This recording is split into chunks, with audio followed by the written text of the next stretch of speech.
What would you do if your cash flow tightened and your creditors were calling non-stop? How long could your business survive if your tax payments became the loan you never meant to take? Would you recognise the signs of financial distress before it's too late? If your cash flow's tightening and the tax office feels like an angry banker, this episode's for you. Most founders wait too long to act, and here's what the smart CEOs do instead. Welcome to the Critical Few Actions to Improve Your Business podcast. I'm John Downs, a strategic planning mentor who helps CEOs implement plans that deliver both financial reward and personal fulfillment. In this episode, I interview Ben Verney, who helps medium-sized organisations in distress to restructure, recover, and hopefully return to profitability rather than liquidation.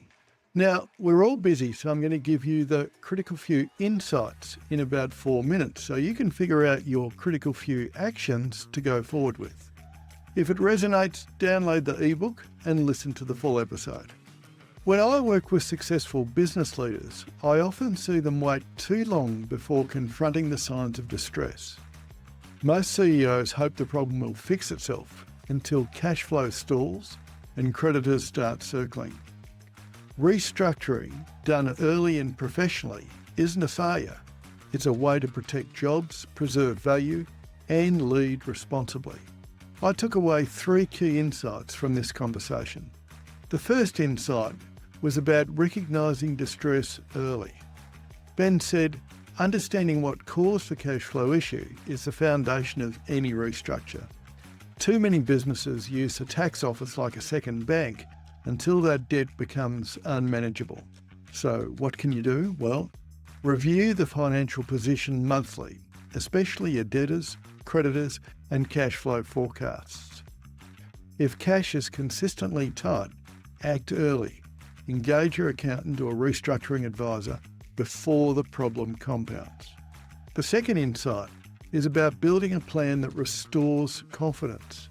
Ben shared how a manufacturing client with $2 million in unpaid tax avoided liquidation through voluntary administration.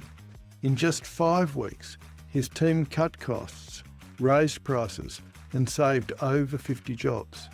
The problem wasn't the market, it was delayed decisions. So what can you do? Well, model several recovery options, including formal restructuring if required. Communicate early with stakeholders, creditors, staff, shareholders, and financiers to rebuild trust and show leadership under pressure.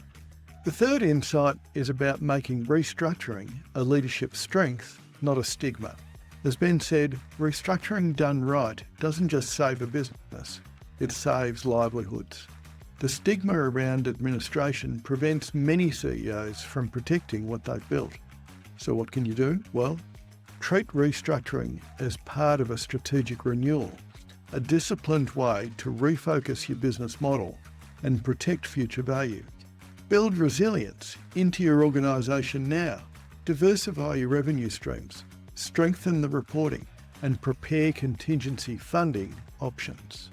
There was so much more in our chat, but as Ben said, restructuring isn't about failure. If you're interested in this, download the ebook for resources and references and listen to the full episode because in 4 minutes, I've only scraped the surface. Now, think about your critical few actions.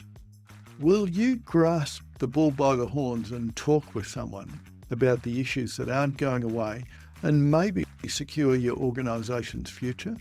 Or will you continue to hope that the problem fixes itself? Enjoy.